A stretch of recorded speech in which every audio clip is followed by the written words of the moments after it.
یہ جنگ نیتن یاہو کی جنگ ہے. اس نے پھنسایا ٹرمپ کو اور ٹرمپ کو بلیک میل کیا تھرو ایپسٹین فائل. اب وہ معاملہ تو سارا فیل ہو گیا ہے. آپ نوٹ کر لیں کہ پہلے 15 دن جنگ میں اسرائیلی لوگ جو ہیں بشمول نیتن یاہو یہ بنکر میں سو رہے ہیں. تو ایران نے تو ان کے گھر جنگ پہنچا دی نا, ان کے اندر گھس کے مارا ہے ان کو. جب روس کی جنگ ہوئی تھی یوکرین کے ساتھ تو ایرانی ڈرون سے وہ لڑے تھے, تو ایران نے ان کی مدد کی تھی. انہوں نے بھی مدد ضرور کی ہوگی. وہ حکمران ہیں وہ اپنے عوام سے ڈرتے ہیں, وہ حکمران ہیں وہ امریکہ سے ڈرتے ہیں, وہ حکمران ہے وہ اسرائیل سے ڈرتے ہیں. میرے خیال میں بورڈ آف پیس کا آپ فاتحہ پڑھ لیں. اب تو وہ دفن ہو گیا ہے ایران کی جنگ کے ملبے تلے. پیس نہیں تھے, بورڈ آف وار بن گیا. یہ امریکہ کے لیے بھی اور اسرائیل کی ذلت کا مقام آ گیا کہ وہ جنگ ہار رہے ہیں اور امریکہ کا زوال آپ کو. پاکستان نے ہمیشہ مدد بھی کی افغانستان کی, ہم ایک ماڈل میزبان بھی رہے, لیکن اس وقت آ کے جو ان کا رویہ ہے وہ بڑا منفی ہے. لوگ شہید ہو رہے ہیں, عوام بھی اور فوجی بھی. بسم اللہ الرحمن الرحیم. السلام علیکم. آپ پاکستان میٹرز دیکھ رہے ہیں اور میں فہد علی خان ہوں. مڈل ایسٹ میں اس وقت صورتحال کافی کشیدہ ہے. امریکہ اور اسرائیل کی مشترکہ جو کارروائیاں ہیں وہ ایران پر جاری ہیں اور ایران بھی اسی صورت میں ریٹیلیٹ کر رہا ہے. ان تمام تر صورتحال پر آج کے پوڈ کاسٹ میں بات کریں گے.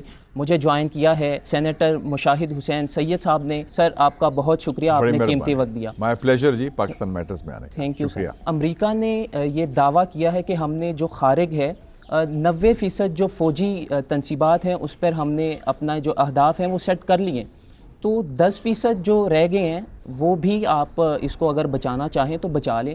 تو یہ دھمکی ڈائریکٹ ایران کو دینا اور پھر اس طرح کی جنگی صورتحال میں تو یہ کس طرف جائے گی یہ دھمکی؟ ٹرمپ صاحب بھی بیان دے رہے ہیں اس پہ. بنیادی طور پر ٹرمپ اور نیتن یاہو کا منصوبہ تو چکنا چور ہو گیا ہے اور ان کی جنگ کے جو مقاصد تھے وہ ناکام ہوئے, وہ اچیو نہیں کر سکے. اب وہ دھمکیوں میں آ گئے ہیں, ڈرا رہے ہیں, دھمکا رہے ہیں. اور ان کو حیرانگی یہ ہے کہ وہ خود ان کے بندے کہہ رہے ہیں کہ ایران نے ہتھیار کیوں نہیں ڈالے, سرنڈر کیوں نہیں کیا, ایران کیوں نہیں لیٹ گیا, ایران کیسے کھڑا ہے. اصل میں یہ بات ہے. تو اب انہوں نے دھمکیاں دی ہیں. آپ کو پتہ ہے جو حال ہو رہا ہے اس وقت تل ابیب کا, جی, جو امریکن اڈے کا حال ہو رہا ہے, ہر جگہ امریکن ایمبیسی پورے خطے میں بند ہے, اسٹریٹ آف ہارمز بند ہے. تو میں سمجھتا ہوں کہ ان دھمکیوں میں کافی حد تک پروپیگنڈا بھی ہے اور کئی چیزیں بے بنیاد ہیں, کیونکہ امریکہ نے اور اسرائیل نے سینسرشپ لگائی ہے اپنی جگہ. اس کے برعکس ایران نے CNN کو انوائٹ کیا اور اس نے پورا دورہ کیا, اور ان کی قیادت, ان کی نیتن یاہو تو چھپا ہوا ہے اور ٹرمپ تو اپنے وائٹ ہاؤس سے بریفنگ دیتا ہے. تو ایرانی قیادت تو القدس ڈے میں تو باہر نکل آئی تھی. ان کے صدر پزشکیان, ان کے اسپیکر کالیباف, ان کے سیکیورٹی چیف لاریجانی, وہ موٹر سائیکلوں میں جا رہے تھے. کوئی اسکارٹ نہیں. ہمارے ہاں تو کوئی عام بھی بندہ آیا تھا, للو پھتو VIP, تو وہ اپنا اتنا بڑا موٹر کیڈ, اسکارٹ, بلٹ پروف گاڑیاں, وہ عوام میں گھل مل رہے تھے. یہ فرق ہے, ایک قوم جس جذبے سے لڑ رہی ہے اور ایک جو لوگ جارحیت کر رہے ہیں فریب کی بنیاد پر. تو فرق صاف ظاہر ہے. نیتن یاہو کے بارے میں سر کیا کہیں گے؟ اطلاعات آ رہی ہیں کہ وہ زخمی بھی ہوئے ہیں, جس طرح آپ نے بات کی کہ ایرانی قیادت جو ہے وہ سڑکوں پہ ہے. تو نیتن یاہو کیوں چھپے ہوئے ہیں؟ نیتن یاہو میں ڈرا ہوا ہے کیونکہ یہ جنگ نیتن یاہو کی جنگ ہے. اس نے پھنسایا ٹرمپ کو, اور ٹرمپ کو میرے خیال میں اس نے بلیک میل کیا, اور بلیک میل کیا تھرو ایپسٹین فائلز, اور وہ اس کو زبردستی گھسیٹ لیا جنگ میں. اور اس نے وعدہ کیا کہ جناب فکر نہ کریں, 2-3 دن کی بات ہے, یہ فارغ ہو جائیں گے اور آپ بڑے فاتح ایران بن جائیں گے. تو وہ جھانسا دیا. اب وہ معاملہ تو سارا فیل ہو گیا ہے. آپ نوٹ کر لیں کہ پہلے 15 دن جنگ میں 15 دن اسرائیلی لوگ جو ہیں بشمول نیتن یاہو یہ اپنے بیڈ روم میں نہیں سو رہے, یہ بنکر میں سو رہے ہیں. اسرائیل کے جو سو کالڈ آئرن ڈوم تھا یا اتنے انتظامات کیے تھے وہ سارے فیل ہو گئے. تو ایران نے تو ان کے گھر جنگ پہنچا دی نا, ان کے اندر گھس کے مارا ہے ان کو. اچھا سر, رشیا اور چائنا جو ہے وہ اوپنلی ایران کی سپورٹ بھی کر رہا ہے. تو ایران کے جو سپریم لیڈر ہیں انہوں نے یہ بیان دیا ہے کہ ہم نیوکلیئر ڈپلائمنٹ کی طرف بھی جا رہے ہیں. تو کیا ایران ایئر بیسز دے سکتا ہے ان ممالک کو؟ جو ہاں تک میری اطلاعات ہیں, ایران کے جو سپریم لیڈر ہیں, جو نئے سپریم لیڈر ہیں رہبر سید مجتبیٰ خامنئی صاحب, انہوں نے کوئی ایسا بیان نہیں دیا براہ راست نیوکلیئر کے حوالے سے. وہ ان سے منسوب کیا گیا ہے, اور میں نہیں سمجھتا کہ ایران نیوکلیئر بم بنا رہا ہے. یہ اور پہلے بھی اعلان کر چکے ہیں, اور امریکہ نے تصدیق بھی کی تھی خود امریکی اداروں نے، ان کی ہے ٹولسی گبارڈ ڈائریکٹر نیشنل انٹیلیجنس، انہوں نے کہا بھی تھا کہ ہمارے پاس کوئی ثبوت نہیں ایران بام، یہ تو بہانہ تھا، نیوکلیئر بہانہ تھا، اصل نشانہ اسلامی انقلاب ہے۔ تو اس حوالے سے میرے خیال میں سپورٹ ضرور ملی ہے ان کو، چائنا سے بھی اور رشیا سے بھی، اور کیونکہ یہ حلیف بھی ہیں، ان دونوں ممالک کے ساتھ ایران کے بڑے درینہ تعلقات ہیں۔ چین کے ساتھ تو ان کا ایک اسٹریٹجک معاہدہ بھی ہے 25 سال کا، $400 بلین کا۔ تو روس کے ساتھ تو جب روس کی جنگ ہوئی تھی یوکرین کے ساتھ تو ایرانی ڈرون سے وہ لڑے تھے، تو ایران نے ان کی مدد کی تھی، تو اب میرے خیال میں اب انہوں نے بھی مدد ضرور کی ہوگی، گو کہ اس کے واضح شواہد تو نہیں، لیکن میرا تجزیہ یہی ہے کہ ضرور کی ہوگی۔ رشیا اور چائنا تو ایران کی مدد کر رہا ہے، یہاں پر OIC کہاں کھڑی ہے؟ نظر نہیں آ رہی ہوں۔ مجھے بڑے دکھ سے کہنا پڑتا ہے کہ اتنا بڑا ادارہ، آرگنائزیشن آف اسلامک کنٹریز، 57 مسلمان ملک، جن کے پاس سارے وسائل بھی ہیں، جن کے پاس سارا پیسہ بھی ہے، جن کے پاس کافی حد تک صلاحیت بھی ہے، لیکن ادارے میں جان نہیں ہے۔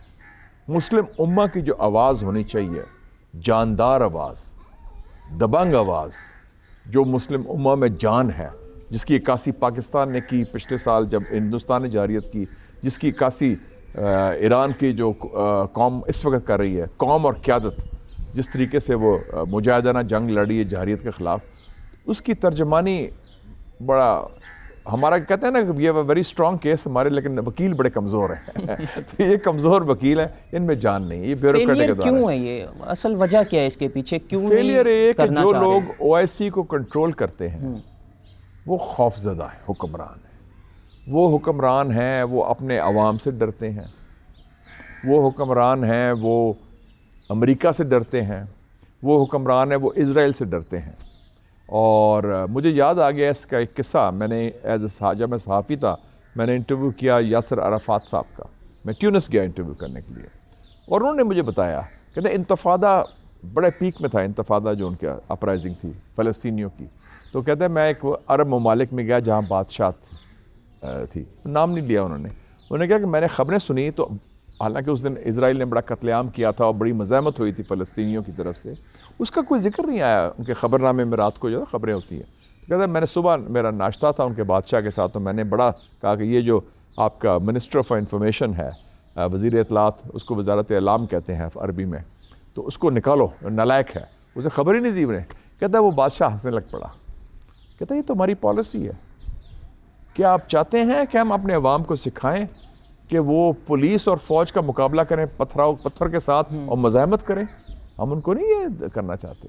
تو یہ ان کا سوچ ہے۔ پاکستان اس وقت کہاں کھڑا ہے ایران اسرائیل جنگ میں؟ ایک نیوٹرل پالیسی کا جو کردار ادا کر رہا ہے، ابھی ریسنٹلی وزیر اعظم شہباز شریف نے بھی دورہ کیا ہے، تو اس دورے کو کس نگاہ سے دیکھتے ہیں آپ؟ پہلے تو پاکستان نے بڑا صحیح موقف لیا ہے کہ US امریکہ کی اور اسرائیل کی جارحیت کی مذمت کی، پھر جب رہبر سید علی خامنہ ای صاحب کی شہادت ہوئی اس کی بھی مذمت کی، اور ہم واحد ملک ہیں جس نے ایک یوم سوگ بھی منایا ان کی شہادت کا، اور ہماری پارلیمنٹ واحد پارلیمنٹ ہے جس نے ایک قرارداد بھی منظور کی، مذمت کی بھی اور یکجہتی کی بھی ایران کے ساتھ۔ تو اس حد تک ہمارا بڑا اچھا موقف رہا ہے، اور ابھی جو سعودی عربیہ کے ساتھ چونکہ ہمارا ایک درینہ تعلقات ہے، تو ہمارا رول، ہماری کوشش یہ ہے پاکستان کی، جو میرے خیال میں صحیح ہے، کہ اب ان کے منصوبے سارے فیل ہو چکے ہیں۔ وہ قرآن شریف میں ہے نا، وہ مکروا و مکر اللہ و اللہ الخیر الماکرین، انہوں نے منصوبہ بند کی، اللہ تعالیٰ نے اپنا منصوبہ بند کیا، اور بے شک اللہ تعالیٰ کا منصوبہ ہی is the best of the planners. تو ان کا منصوبہ تھا پہلے کہ حکومت کا خاتمہ ہو، رجیم چینج، پلان اے وہ فیل ہو گیا۔ پلان بی کیا تھا کہ ایران کے اندر سے کچھ لوگوں کو اکساؤ، چاہے وہ تہران کے اندر ہو یا کوئی اور لوگ جو ان کی اقلیتیں ہیں اور لسانی بنیاد پر ان کو اکساؤ، وہ بھی فیل ہو گیا۔ اب تیسرا پلان بڑا خوفناک ہے، ہولناک ہے، کہ مسلمانوں کو آپس میں لڑاؤ، ایران کو سعودی عربیہ کے ساتھ، اور اس میں تو اس لیے ہمیں بڑے پھونک پھونک کے قدم لینے ہیں، اور اچھی بات ہے میرے خیال میں ابھی تک عرب ممالک اس اور گلف کے ممالک اس میں نہیں، ٹریپ جو ہے نا یہ انہوں نے سیٹ کیا اس میں نہیں آئے، کیونکہ یہ ان کا منصوبہ ہے آپس میں مسلمانوں کو لڑانے کا۔ اور کیونکہ وہ ناکام ہو چکے ہیں. تو ہماری تو یہی کوشش ہے کہ ہم ایک پل کا کردار ادا کریں اور معاملات بہتر کریں. لیکن جو فساد کی جڑ ہے, جو اصل فتنہ ہے, وہ جارحیت ہے, اسرائیل, زائنزم, اور اس کے ساتھ جو ٹرمپ نیتن یاہو کا پٹھو بنا ہوا ہے اس سلسلے میں. بورڈ آف پیس کے حوالے سے کیا کہیں گے؟ وہ تو بنا ہی مڈل ایسٹ میں امن کے قیام کے لیے تھا, لیکن بورڈ آف پیس ہونے کے باوجود مڈل ایسٹ جل رہا ہے. میرے خیال میں بورڈ آف پیس کا آپ فاتحہ پڑھ لیں. اب تو وہ دفن ہو گیا ہے ایران کی جنگ کے ملبے کے تلے. اب اس کا کوئی گنجائش نہیں, کیونکہ بورڈ آف پیس نے کا چیئرمین ہوتے ہوئے ٹرمپ نے ایک جارحیت لانچ کی ہے, تو پھر پیس نہیں, پھر تو بورڈ آف وار بن گیا نا. اب اس کا جواز نہیں رہا. اب اس کا میرے خیال میں فارغ کر دیں, اس کو دفنا دیں. اس کو ویسے ہی دفن ہو گیا ہے اس کے ملبے کے تلے. پاکستان کو جانا چاہیے تھا بورڈ آف پیس میں, شمولیت اختیار کرنی چاہیے تھی. پاکستان اکیلے تو نہیں گیا نا, 7 ممالک ساتھ تھے, انڈونیشیا, ترکی, سعودی عربیہ, UAE, قطر, جارڈن, مصر. تو کوشش یہی تھی کہ کوئی ریلیف ملے گا فلسطینی ریاست کے حوالے سے, کوئی فلسطینی عوام کو. میرا تو یہ بھی خیال تھا کہ اگر آپ جا بھی رہے ہیں اس پلیٹ فارم میں تو ایک پلیٹ فارم کو استعمال کریں, کیونکہ ہندوستان ابھی اس میں نہیں ہے.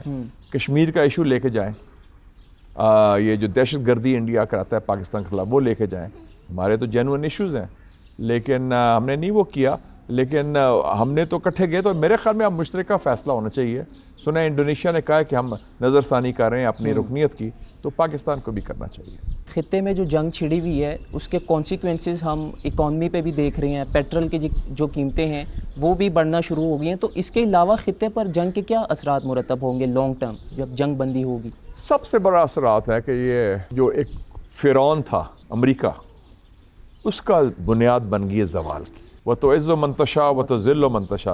اللہ تعالیٰ چاہے جس کو عزت دے, جس کو چاہے ذلت. یہ امریکہ کے لیے بھی اور اسرائیل کی ذلت کا مقام آ گیا کہ وہ جنگ ہار رہے ہیں اور امریکہ کا زوال آپ دیکھ رہے ہیں. بڑی تاریخی بات ہو رہی ہے.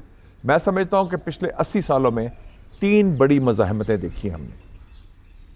80 سال پہلے دوسری جنگ عظیم میں اسٹالن گراڈ تھا سوویت یونین کا, انہوں نے جرمن فیشزم کا مقابلہ کیا. ویتنام جنگ میں ہینوئی نے مقابلہ کیا امریکی بمباری کا, اور اب تہران اور ایران نے مقابلہ کیا ہے. تو ایک امریکہ کا زوال.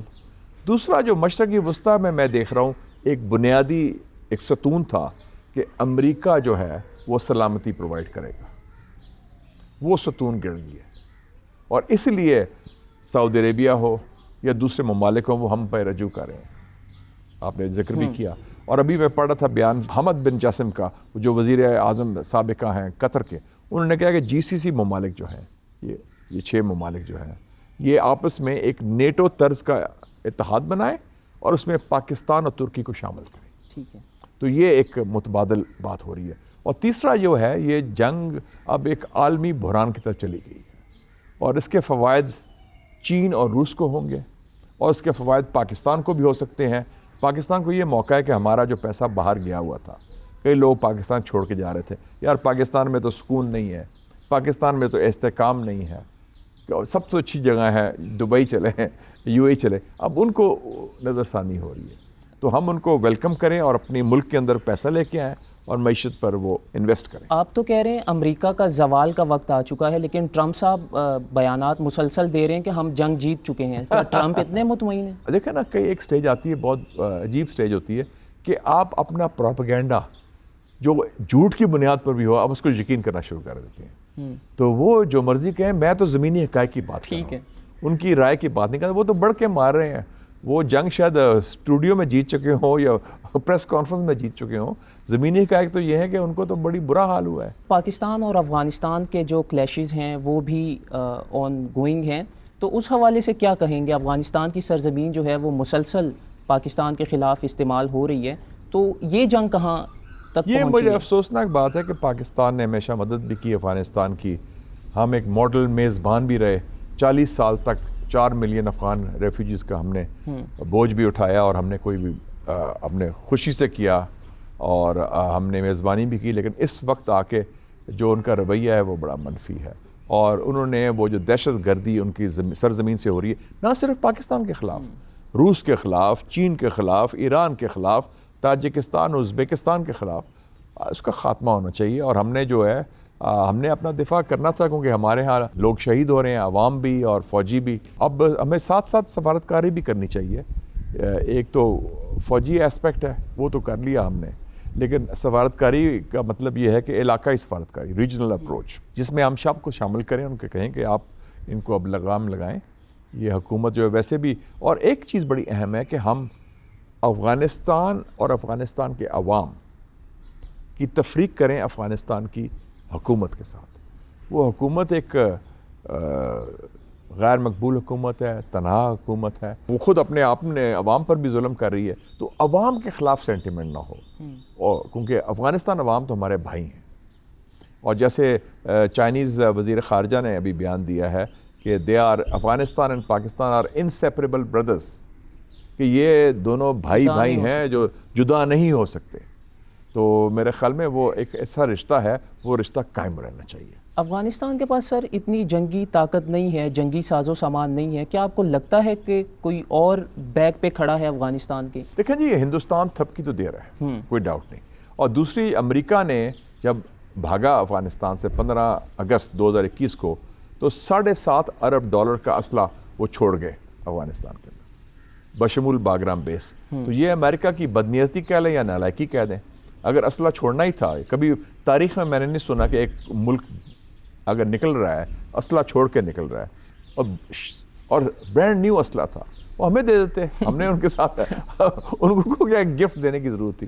تو ان کی بھی میخ بدنیتی شامل ہے اس میں. جنگیں تو ہو رہی ہیں، جیت کون رہا ہے اور ہار کون رہا ہے؟ ایران جیت رہا ہے، اور یہ جنگ نہ امریکہ اور اسرائیل نہیں جیت سکتے.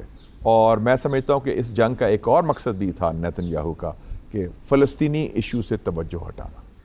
تو ہمیں بڑا واضح ہونا چاہیے. اور پاکستان، ترکی، ایران، میں دیکھ رہا ہوں کہ اس سے جو نئی صورتحال ابھرے گی، 5 میجر مسلم مڈل پاورز ابھریں گے: پاکستان، ترکی، ایران، سعودی عربیہ، انڈونیشیا. ایشیا میں ان کا کلیدی کردار ہوگا. تو امریکہ کا تو میں سمجھتا ہوں کہ زوال آ گیا ہے. علامہ اقبال نے فرمایا تھا، دیکھ مشرق سے ابھرتے ہوئے سورج کو دیکھ. اور گرا خواب چینی سنبھلنے لگے، ہمالیہ کے چشمے ابھلنے لگے، گیا دور سرمایہ داری گیا، تماشا دکھا کے مداری گیا. تو یہ مغرب ٹوٹ گیا ہے، مغرب کا زوال ہے بشمول امریکہ کا. تو welcome to the new world order. Thank you so much sir.